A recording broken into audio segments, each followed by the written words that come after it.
1995-ലും 2013-ലും India ഭരിച്ച കോൺഗ്രസ് സർക്കാരുകൾ Indian പൗരന്റെ അവകാശങ്ങളെ അട്ടിമറിച്ചുകൊണ്ട് വഖഫ് ബോർഡിന് പതിച്ചു നൽകിയ നീതിരഹിതമായ അവകാശങ്ങളും അധികാരങ്ങളും ഭരണഘടന നൽകുന്ന തുല്യതകളെ അട്ടിമറിക്കുന്നതും സുപ്രീം കോടതിയെ പോലും നോക്കുകുത്തിയാക്കുന്നതുമായിരുന്നു. വഖഫ് നിയമത്തിലെ ആ ഏച്ചുകെട്ടലുകളെയാണ് ഭൂരിപക്ഷത്തിന്റെ താൽപര്യത്തിൽ ഊന്നിയ ഭേദഗതി കൊണ്ട് കേന്ദ്ര സർക്കാർ മറികടന്നത്. സാധാരണക്കാരുടെ സ്വത്തുവകകളിൽ വഖഫ് ബോർഡ് നടത്തിക്കൊണ്ടിരിക്കുന്ന കടന്നുകയറ്റത്തിന്റെ ഇരകളായ മുസ്ലിങ്ങൾ അടക്കമുള്ള ഒരുപാട് പേർക്ക് പ്രതീക്ഷയും ആശ്വാസവുമാകുന്ന ആ പുതിയ നിയമത്തെ ഇന്ത്യയിലെ ഭൂരിപക്ഷം ജനങ്ങളും സ്വാഗതം ചെയ്തപ്പോൾ തങ്ങളുടെ നയം ഇന്ത്യയിലെ ജനഭൂരിപക്ഷത്തിന്റെ ക്ഷേമമല്ല, മറിച്ച് ഇസ്ലാമിക വോട്ട് ബാങ്കാണ് എന്ന് വ്യക്തമാക്കിക്കൊണ്ട് കോൺഗ്രസ്, ലീഗ് എന്നിവർ ബില്ലിനെതിരെ സുപ്രീം കോടതിയിൽ പോയിരിക്കുകയാണിപ്പോൾ. അതിന് പിന്നാലെ മറ്റു ചില ഇസ്ലാമിക പാർട്ടികളും സംഘടനകളും ഇടതുപക്ഷത്തു നിന്ന് CPIയും നിയമമായ ആ ബില്ലിനെതിരെ സുപ്രീം കോടതിയിൽ അന്യായം നൽകി കാത്തിരിക്കുമ്പോൾ വഖഫ് ബില്ലിന് എതിരാണെന്ന് പറഞ്ഞ് കേരളത്തിൽ സോളിഡാരിറ്റി, സ്റ്റുഡന്റ് ഇസ്ലാമിക് ഓർഗനൈസേഷൻ എന്നീ സംഘടനകൾ നടത്തിക്കൊണ്ടിരിക്കുന്ന പ്രതിഷേധങ്ങൾ വർഗീയമായ ചേരിതിരിവുകൾ ഉണ്ടാക്കാൻ പോകുന്നതും കേരളത്തിന്റെ സമാധാന അന്തരീക്ഷത്തെ തകർക്കുന്നതും ആഗോള ഇസ്ലാമിക തീവ്രവാദികളെ വാഴ്ത്തിപ്പാടുന്ന തരത്തിലും ഉള്ളതായി മാറിയിരിക്കുകയാണ്. കഴിഞ്ഞ ദിവസം കോഴിക്കോട് കരിപ്പൂർ വിമാനത്താവളത്തിന് സമീപ പ്രദേശത്താണ് അങ്ങേയറ്റം ഭീകരമായ അന്തരീക്ഷങ്ങൾ സൃഷ്ടിച്ചുകൊണ്ട് സോളിഡാരിറ്റിയും SIOയും വഖഫ് പ്രതിഷേധം എന്ന പേരിൽ അഴിഞ്ഞാടുകയുണ്ടായത്. ശക്തമായ സുരക്ഷാ സന്നാഹങ്ങൾ അനിവാര്യമായ വിമാനത്താവളങ്ങൾ പോലെ അതീവ സുരക്ഷാ മേഖലകളിൽ ഒരു തരത്തിലുമുള്ള പ്രക്ഷോഭങ്ങളും പ്രകടനങ്ങളും നടത്തുവാൻ ആർക്കും അനുവാദമില്ലെന്ന നിയമത്തെ മനഃപൂർവ്വം കാറ്റിൽ പറത്തിക്കൊണ്ട് നിയമത്തെയും ഇതര മതസ്ഥരെയും വെല്ലുവിളിച്ചുകൊണ്ടാണ് സോളിഡാരിറ്റിയും സ്റ്റുഡന്റ് ഇസ്ലാമിക് ഓർഗനൈസേഷനും പ്രതിഷേധം നടത്തിയത്. ഏതാനും വർഷങ്ങൾക്ക് പുറകിൽ പൊതുനിരത്തുകളും ടോൾ ബൂത്തുകളുമെല്ലാം കയ്യേറിക്കൊണ്ട് പോപ്പുലർ ഫ്രണ്ട് അവരുടെ പ്രതിഷേധങ്ങളും ശക്തി പ്രകടനങ്ങളും നടത്തിയതിനെ അനുസ്മരിപ്പിച്ചുകൊണ്ടായിരുന്നു കരിപ്പൂരിലെയും പ്രതിഷേധ പ്രകടനങ്ങൾ നടന്നത്.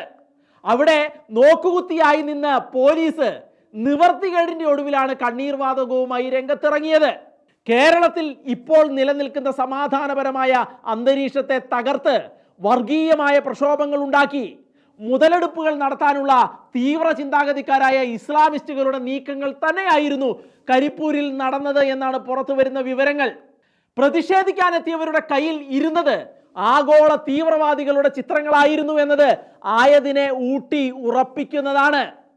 ഈജിപ്തിൽ രൂപം കൊണ്ട ലോകത്തിലെ ഏറ്റവും വലിയ ഇസ്ലാമിക തീവ്രവാദ പ്രസ്ഥാനമായ മുസ്ലിം ബ്രദർഹുഡ് സ്ഥാപകൻ ഇമാം ഹസനുൽ ബന്നയുടെയും പലസ്തീന്റെ മോചനത്തിന് വേണ്ടിയാണെന്ന ഭാവത്തിൽ ഗാസയിൽ ചോരക്കളികൾ തുടരുന്ന ഇതേ മുസ്ലിം ബ്രദർഹുഡിന്റെ കൊലയാളി സംഘമായ ഹമാസിന്റെ സ്ഥാപകനായ അഹമ്മദ് യാസിന്റെയും ഹമാസിലെ ഏറ്റവും ക്രൂരനായ ഭീകരവാദി നേതാവും ഒക്ടോബർ 7-ന് ഇസ്രായേലിൽ കയറി അവർ നടത്തിയ ക്രൂരമായ ആക്രമണങ്ങളുടെ മുഖ്യ സൂത്രധാരനുമായ യഹിയ സിൻവാറിന്റെയും ഫോട്ടോ പതിച്ച പ്ലക്കാർഡുകളുമായിട്ടായിരുന്നു കരിപ്പൂർ പ്രതിഷേധത്തിന് ഇറങ്ങിയവരുടെ കൈകളിൽ ഉണ്ടായിരുന്നത്. രാജ്യത്തിന്റെ നിയമം നിർമ്മിക്കുന്ന 2 സഭകളും ഭൂരിപക്ഷത്തോടെ പാസാക്കി നിയമമാക്കിയ ഒരു ബില്ലിനെതിരെ വിയോജിപ്പുള്ളവർ അതിനുള്ള അന്യായവുമായി സുപ്രീം കോടതിയെ സമീപിച്ചിരിക്കുന്നു എന്നത് മനസ്സിലാക്കാം. എന്നാൽ അങ്ങേയറ്റം പ്രകോപനപരമായ മുദ്രാവാക്യങ്ങൾ ഉയർത്തിക്കൊണ്ട് പ്രതിഷേധിക്കുന്നവർ ആഗോള ഭീകരവാദികളെ അതിന് കൂട്ടുപിടിക്കുന്നത് ഇന്ത്യയെ വിശേഷിച്ച് കേരളത്തിൽ വർഗീയ കലാപം ഉണ്ടാക്കാനുള്ള ഹീനമായ അജണ്ട തന്നെയാണ് എന്ന് സംശയിക്കേണ്ടിയിരിക്കുന്നു. കഴിഞ്ഞ കുറെ കാലമായി കേരളത്തിലെ ഇടതുപക്ഷവും വലതുപക്ഷവും ചേർന്ന് അതിനുള്ള സാഹചര്യമാണ് ഇത്തരക്കാർക്ക് ഉണ്ടാക്കി കൊടുത്തിരിക്കുന്നത്. അതിൻ്റെ വ്യക്തമായ തെളിവാണ് ഹമാസ് തീവ്രവാദി നേതാവായ ഖാലിദ് മാഷൽ ഇതേ സോളിഡാരിറ്റിയുടെ സമ്മേളനത്തിൽ ഓൺലൈനിലൂടെ പ്രസംഗിച്ചതും പാലക്കാട് തൃത്താലയിൽ നാട്ടുകാരുടെ സഹകരണത്തോടെ നടത്തിയ പരിപാടിയിൽ ഹമാസിന്റെയും ഹിസ്ബുള്ളയുടെയും തീവ്രവാദി നേതാക്കന്മാരെ ഇത്തരത്തിൽ പ്ലക്കാർഡിലാക്കി എഴുന്നള്ളിച്ചതും ഇപ്പോൾ ഈ വഖഫ് പ്രക്ഷോഭത്തിന്റെ ഇടയിലേക്ക് ആഗോള തീവ്രവാദികളെ കൂടി നൈസായി അങ്ങോട്ട് തിരികെ കടത്തിക്കൊണ്ട് പൊളിറ്റിക്കൽ ഇസ്ലാമിൻ്റെ നയങ്ങൾ കേരളത്തിൽ നടപ്പാക്കിയെടുക്കാനുള്ള ഗൂഢാലോചനകൾ തന്നെയാണ് ഇതിൻ്റെ പിന്നിലെന്ന് വളരെ സുവ്യക്തമാണ്. തങ്ങളുടെ രാജ്യത്ത് കയറി കൂട്ടക്കുരുതി നടത്തിയ ഹമാസ് തീവ്രവാദികളെ ഇസ്രായേൽ പ്രതിരോധിച്ചപ്പോൾ തീവ്രവാദികൾക്ക് അനുകൂലമായി കേരളത്തിലെ ഇടതരും വലതരും നടത്തിയ പ്രതിഷേധങ്ങൾ തന്നെയാണ് ഇത്തരമൊരു അന്തരീക്ഷം ഉണ്ടാക്കിയെടുത്തത്. ഏതായാലും കിട്ടിയ അവസരം പ്രയോജനപ്പെടുത്തിക്കൊണ്ട് തീവ്രവാദികളെ വെള്ളപൂശിയവരും അതിന് അനുകൂലമായ സാഹചര്യം ഉണ്ടാക്കി കൊടുത്തവരും കേരളത്തെ കൊണ്ടുചെന്ന് എത്തിച്ചിരിക്കുന്നത് അതിഭീകരമായ അന്തരീക്ഷത്തിലേക്ക് തന്നെയാണ് എന്ന് പറയാതിരിക്കാൻ വയ്യ.